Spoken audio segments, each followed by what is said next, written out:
अस्सलामुअलैकुम फ्रेंड्स, मैं आपकी सहेली जाहिदा सहेली द हॉरर स्टोरी टेलर में आप सभी को खुशामदीद करती हूँ। और आज आप मेरे चैनल पर छलावा अनकही हॉरर स्टोरी को सुनेंगे, जो कि मज़ेदार, स्केरी और दिल दहलाने वाली कहानी है। तो इसको आप आखिर तक ज़रूर सुनिए और इन्जॉय करिए। तो चलिए शुरू करते हैं। अपनी कहानियों में हकीकत का रंग भरने के लिए मैं हकीकी वाक़यात का सहारा लेता था, इसलिए अपने इर्द गिर्द गहरी नज़र रखता कि कहीं कोई अनहोनी हो तो उसे अपने अल्फाज में ढाल सकूं। आज उसी सिलसिले में मैं पुलिस स्टेशन आया हुआ था। जब ये खबर मुझ तक पहुंची तो शुरू में मैं भी दहल गया था। मुझे यकीन नहीं आ रहा था कि ऐसा भी हो सकता था।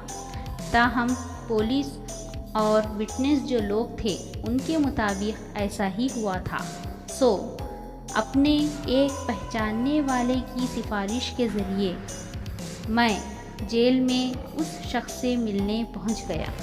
पुलिस स्टेशन में चूँकि अच्छी पहचान थी तो मुझे मुलाकात और इंटरव्यू के लिए काफ़ी वक्त मिल गया।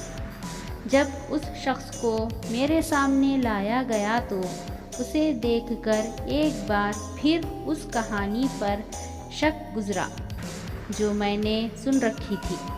वो शख्स दिखने में काफ़ी शरीफ शक्ल सूरत का और एजुकेटेड नज़र आ रहा था। इसको देखकर कोई भी कह सकता था कि ये शख्स ऐसा नहीं कर सकता। ताहम दुनिया ऐसी अनहोनियों से भरी पड़ी है। वो मेरे सामने टेबल की दूसरी तरफ बैठा था। मैंने अपने मोबाइल का रिकॉर्डिंग सिस्टम ऑन किया और उसके सामने रखा। मेरा नाम परिचय दास है और मैं छोटी मोटी कहानियाँ लिखता रहता हूँ।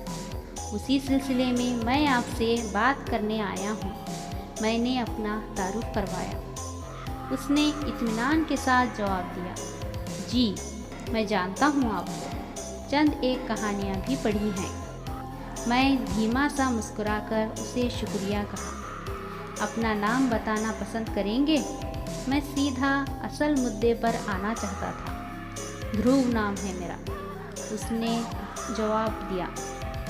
क्या जो कुछ आपके बारे में मैं कहा जा रहा है वो सच है? मैंने पूछा। उसने मुख्तसर सा जवाब दिया, जी। मुझे एक शदीद झटका लगा। एक इंसान इस कदर जालिमाना काम करने के बाद भी किस तरह इतना पुरसुकून रह सकता था। फिर मैंने पूछा, आपको और आपके इत्मीनान को देखकर लगता तो नहीं कि आपने ऐसा किया हो? कहीं किसी दबाव की वजह से तो अपने सर नहीं ले रहे इस इल्ज़ाम को? मैं कंफर्म करना चाहता था। कैसा दबाव? कोई दबाव नहीं है। मैंने जो किया मैं उस जुर्म को कबूल करता हूँ। अजीब इंसान था, किस सुकून में था। मैं थोड़ी देर दंग रह गया और फिर सवाल करने लगा, वजह बता सकते हैं? जाने दें, इसने कहा। क्यों? क्योंकि आप मेरा यकीन नहीं करेंगे। मेरी वजह को महज एक मनगढ़ंत कहानी समझेंगे, बाकी लोगों की तरह। उसके लहजे में यकीन था। मैं बाकी लोगों में से होता तो यहाँ तक ना आता।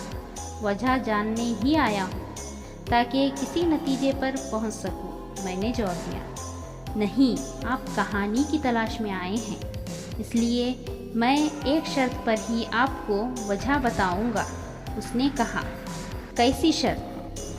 क्योंकि आपकी स्टोरीज़ मैंने पढ़ रखी हैं, इसलिए एक उम्मीद है कि आप मेरी बात पर यकीन कर लेंगे। और शर्त यह है कि जब मैं आपको वजह बताना शुरू करूं तो आप बीच में नहीं बोलेंगे, ओके? मैंने हाँ में सर हिलाते हुए कहा। फिर से उस शख्स से सवाल किया कि फिर उससे पहले एक बार दोहरा दें कि आप पर इल्ज़ाम क्या है? इल्ज़ाम नहीं, सच है। मैंने सच में अपने 8 साला बेटे का कत्ल किया है। उसकी लाश के टुकड़े करके उन्हें आग लगाई है। एक बार फिर सुकून, मतलब कि उस शख्स ने अपने सगे बेटे का ना सिर्फ कत्ल किया बल्कि लाश के टुकड़े करके जलाया भी। उसके बावजूद वो पुरसुकून था। एक राइटर की निगाह से मेरे लिए ये एक बेहतरीन कहानी साबित हो सकती थी। क्यों किया ऐसा? अब मैं वजह की जानिब आया। वो शख्स थोड़ी देर खामोश रहा, फिर एक लंबी आह भर के शुरू हुई। आज से लगभग 8 साल पहले मेरा घराना खुशियों में नहा गया जब मेरा बेटा साहिल पैदा हुआ। वो हमारी शादी के 5 साल बाद पैदा हुआ था, इसलिए पूरा ख़ानदान खुश था। हम मियाँ बीवी, मेरे माँ बाप और बहन भाई सभी इस पर अपनी जान निछावर करते थे। बहुत खूबसूरत था, बिल्कुल अपनी माँ पर गया था। वक्त गुज़रता गया, वो बिल्कुल नॉर्मल बच्चों की तरह था। शैतानियाँ, खेलना कूदना, लाडला होने की वजह से ज़िद करना वगैरह सब बातें आम सी थी। स्कूल जाने लगा था। फिर अचानक सब कुछ बदल गया। अकेले रहने लगा। आधी आधी रात तक उसके कमरे से हल्की आवाज़ें आने लगी। ज़िद खतरनाक हद तक बढ़ गई। शुरू में तो हमने समझा कि बच्चा है, किसी वजह दबाव का शिकार हो गया होगा, लेकिन फिर एक रात अजीब वाक़या पेश आया। उसकी माँ उसे खाने पर बुलाने उसके कमरे में गई। थोड़ी देर बाद कमरे से चीखने की आवाज़ आई। मैं दौड़कर अंदर गया तो अपनी बीवी को सर पकड़े ज़मीन पर बैठे पाया। उसके सर से खून बह रहा था। फर्श पर गिलास के टुकड़े पड़े हुए थे। बीवी की मरहम पट्टी करवाने के बाद मालूम हुआ कि साहिल ने ही उसके सर पर गिलास मारा था। वजह ये थी कि वो बाहर आने पर तैयार ना था। जब माँ ने इसरार किया तो उसने हमला कर दिया।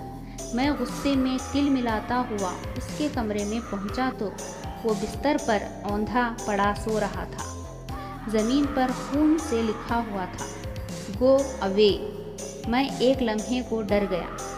सुबह होते ही मैं साहिल को एक साइकियाट्रिस्ट के पास ले गया।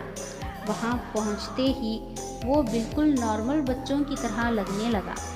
साइकियाट्रिस्ट ने ज़हनी दबाव कहकर और चंद दवाई देकर हमें भेज दिया। जैसे ही हॉस्पिटल से हम बाहर निकले, वो मेरी तरफ देखकर अजीब अंदाज में मुस्कुराया। मैं उस लम्हे अपना गुस्सा पीकर रह गया।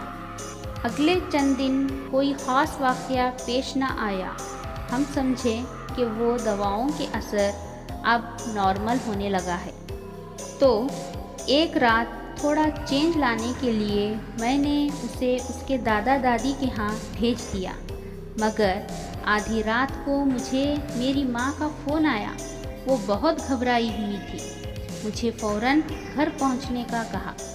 दिल ही दिल में मैं भगवान को याद करते दौड़ते भागते मैं वहाँ पहुँचा। जैसे ही घर के अंदर कदम रखा, मेरे बदन में खौफ की एक लहर दौड़ गई।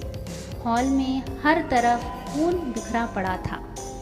माँ को आवाज़ें देता मैं इधर उधर भागने लगा। तभी किचन से उसकी हल्की सी आवाज़ आई। मैं उस तरफ भागा। जैसे ही माँ ने दरवाज़ा खोला, वो मुझसे लिपट गई और रोने लग गई। उसे संभालते मेरी नज़र सामने ज़मीन पर पड़े पिताजी पर गई तो मेरी रूह कांप उठी। उनका बायां हाथ कंधे से कटा हुआ था। खून बहुत बह जाने की वजह से वो बेहोश हो चुके थे। मैंने फ़ौरन एम्बुलेंस के लिए कॉल की।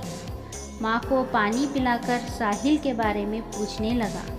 माँ ने बेडरूम की तरफ इशारा किया, जिसे बाहर से लॉक किया गया था। एम्बुलेंस पहुँचते तक माँ ने रोते रोते सारा माजरा कह सुनाया। उनके मुताबिक साहिल और उसके दादाजी, जो कि मेरे पिताजी हैं, गार्डन में घूम रहे थे। जब उनके चीखने की आवाज़ आई, दादी दौड़कर वहां पहुंची तो देखा कि मेरे पिताजी खून से लथपथ ज़मीन पर गिरे पड़े थे। उनका बाजू कटकर एक तरफ गिरा हुआ था और साहिल हाथ में कुल्हाड़ी उठाए एक तरफ खड़ा चुपचाप उन्हें घूरे जा रहा था। मेरी माँ ने किसी तरह साहिल को बेडरूम में बंद कर दिया, फिर पिताजी को सहारा देकर किचन में ले गई। अपनी बात रोककर उन्होंने एक नज़र मुझे देखा, जैसे मैं उसकी बात सुन रहा हूँ या नहीं जानना चाहती हूँ। माँ रो रो कर कहती रही कि साहिल पर किसी आसेब का साया था, लेकिन न जाने क्यों मुझे ऐसा कुछ नहीं लगता था। आसेब के साए ऐसे नहीं होते, ये कुछ और ही था। खैर, खून ज़्यादा बह जाने की वजह से पिताजी की डेथ हो गई। ये साहिल का पहला कत्ल था और मैं अब और चुप नहीं रह सकता था। तो फ्रेंड्स, मेरी ये हॉरर स्टोरी आप सबको पसंद ज़रूर आई होगी। तो इसका अगला पार्ट देखने के लिए प्लीज़ सहेली द हॉरर स्टोरी टेलर को सब्सक्राइब, लाइक, शेयर करिए और बेल आइकन को भी ज़रूर प्रेस कीजिए। तो फिर मिलते हैं। अल्लाह हाफिज़।